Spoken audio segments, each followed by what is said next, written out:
మన తెలంగాణలోని దక్షిణ కాశీగా పిలువబడే మాత అన్నపూర్ణ కదిలి పాపహరీశ్వర స్వామి దేవస్థానం పార్ట్ 1 చూడని వాళ్ళు ఉంటే ఇప్పుడే చూసేయండి. కింద లింక్ ఇచ్చేస్తా. నిర్మల్ జిల్లా దిల్వార్పూర్ మండలంలోని పాప హరీశ్వర స్వామి టెంపుల్ కదిలి గ్రామం పేరు వచ్చేసి కదిలే పాపహరీశ్వర స్వామి టెంపుల్.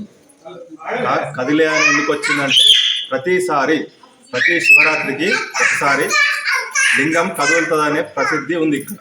అందుకని కదిలే పాపహరీశ్వర స్వామి టెంపుల్, అన్నపూర్ణ సహిత పాపహరీశ్వర స్వామి టెంపుల్. ఇది దక్షిణ కాశీ, తెలంగాణ యొక్క కాశీ అని పిలువబడుతుంది. ఈ నిర్మల్ జిల్లాలో మాత్రమే ఉంది. తర్వాత అన్నపూర్ణాదేవి కాశీలో మాత్రమే ఉంది. ఇక్కడికి చాలా భక్తులు వస్తారు.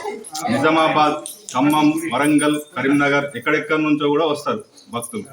కోరికలు నెరవేరితే ఇక్కడనే అన్నము స్వయం పాకం చేసుకొని మరీ తింటారు. ఇది చోళులు, చాళుక్యులు ఉన్న ప్రదేశంలో కట్టినటువంటి స్వయంభులింగం. దీన్ని పునఃప్రతిష్టాపన చేసి ఇక్కడనే ఏకశిలా ఆలయాన్ని నిర్మించడం జరిగింది. రాతితో కట్టబడిన ఆలయం. ఇక్కడ చాలా ప్రసిద్ధి చెందినటువంటి గోశాల మాత్రం కూడా ఉంది. ఈ కదిలే పాపేశ్వర స్వామి ఆలయంలో కోరికలు నెరవేరిన వెంటనే కోరుకున్న వెంటనే కోరికలు నెరవేరుతాయి.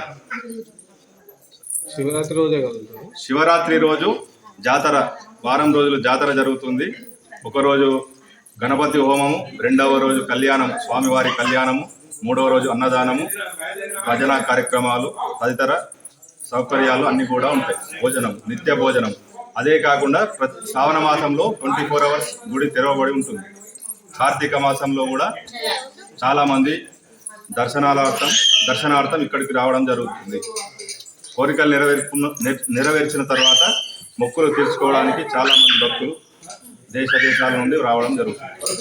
ప్రతి జిల్లాలో, ప్రతి గ్రామం నుంచి కూడా భక్తులు చాలా దూరం నుంచి కూడా రావడం జరుగుతుంది. ఇప్పుడు ఇక్కడ నిత్య అన్నదానం అన్నారు కదా, ఏ టైంకైనా పెడతారా? రాత్రి 10 గంటల వరకు, పొద్దున 10 గంటలకు నైవేద్యం చూపించిన తర్వాత నైట్ 10 గంటల వరకు కూడా మీరు ఎప్పుడైనా రావచ్చు.